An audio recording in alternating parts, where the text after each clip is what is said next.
Man, I think it's kind of insane that Wuthering Waves ended up not winning Mobile Game of the Year. I mean, especially so with how the game alone should have gotten a award for Fastest Rising Star.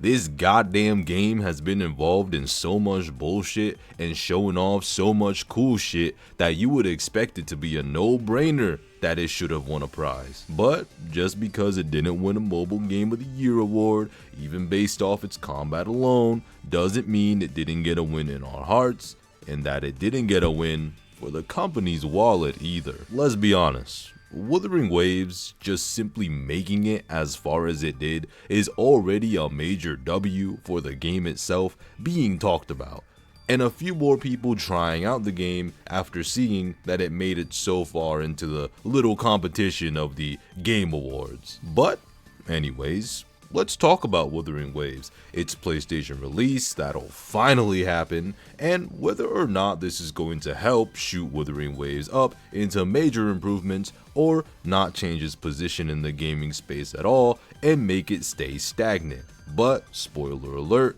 I do not think that it's the latter. I'll also be giving a fair warning to old Kuro fans who love PGR who want to try Wuthering Waves. Now then, we all knew about Wuthering Waves' PlayStation release via a tweet way before the Game Awards announced it. The Game Awards just kinda pushed the information out way more. I made a few videos talking about Wuthering Waves' PlayStation release and where it could be, or maybe it was just the one. I don't remember. But regardless, I have plenty of friends who don't have access to a PC or gaming laptops capable of playing the game. Now, first and foremost, let's cover the obvious. Once this game releases on PlayStation 5, its fan base and community is going to shoot up considerably. There's already a goddamn pre-order on the damn PlayStation Store, which I always hated, by the way. Imagine pre-ordering a free game if it's not to specifically and solely support the company. But hey, that's just me, I guess. But continuing on, the larger the fan base, the more money that Kuro will be making in order to make improvements to their game and even bigger updates that we already have. However, something that could hurt this community's expansion is if there's no cross-save data. Now, I didn't watch the Game Awards, I just saw little snippets, so if they ended up saying that they have cross-save, whoop-de-doo. Now, obviously, this won't affect the people who has never played the game before, so gaining new players won't be as much of a problem, but something like this could cause so much backlash that some people might actually end up quitting the game. Either that, or new players would just quit in general, since they wouldn't be able to play with their friends on their old accounts. But I highly doubt that that's the case, and we will have cross-save, obviously. It would just be the logical choice for them to do, so I'm not really worried. But for the time being, that's neither here nor there.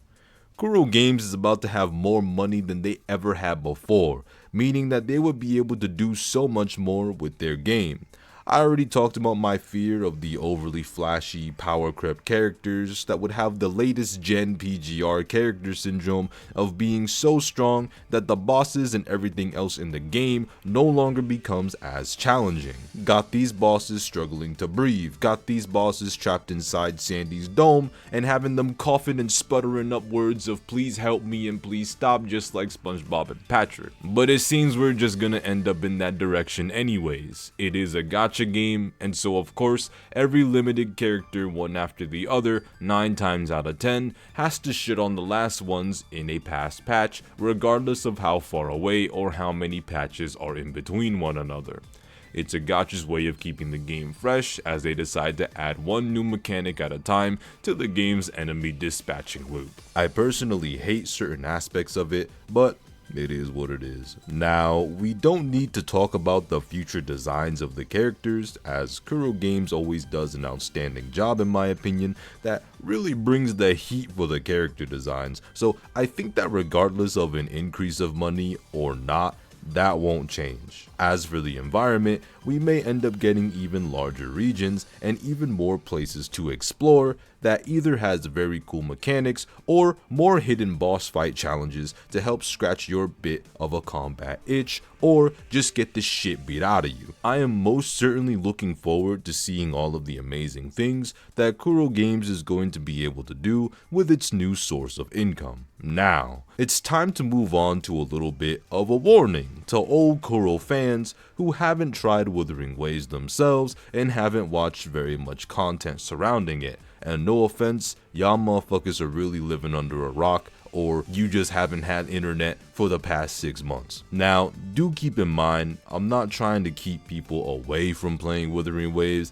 No, I love it. If Wuthering Waves got as many players as possible, then that's amazing. But this is just a fair warning to OG Kuro fans. If you're an old Kuro fan who loved PGR or still loves PGR and you want to play Wuthering Waves, do not expect it to be the same.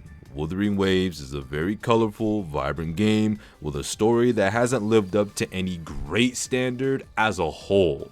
The beginning of the patch is to be expected, just a starter, nothing so amazing or great as it's not supposed to be outstanding cinema. Jian's story was very well done, Yinlin's story was abysmally dogshit, Chongli's patch is okay, Jinxi's story was fair, Shorekeeper's story was great, and Camellia's story was also fucking dogshit in my opinion. Only because I do not like characters who have no other agency and purpose aside from the MC. Now, if you're expecting open world PGR, don't. Cause it's not, unfortunately. Renacita seems super vibrant and colorful from what I saw, so don't expect many dark themes visually at the very least, based off the first impressions of the trailer and small TGA clip. And regardless of whether it's different cultures, as some people like to point out, the Renacita region, based off the short clips that we saw, does in fact look very Fontaine-y. Who would have thought, regardless of whether it's different cultures, in-game fantasy regions can still look similar. Damn! There are some new cool mechanics to try out, so that's something that you could look forward to. I saw that we can fly, amongst other things. I just pray to God that we don't gotta dive underwater, but that's about it. I am very proud to see Kuro Games growing so large and fast with Wuthering Waves.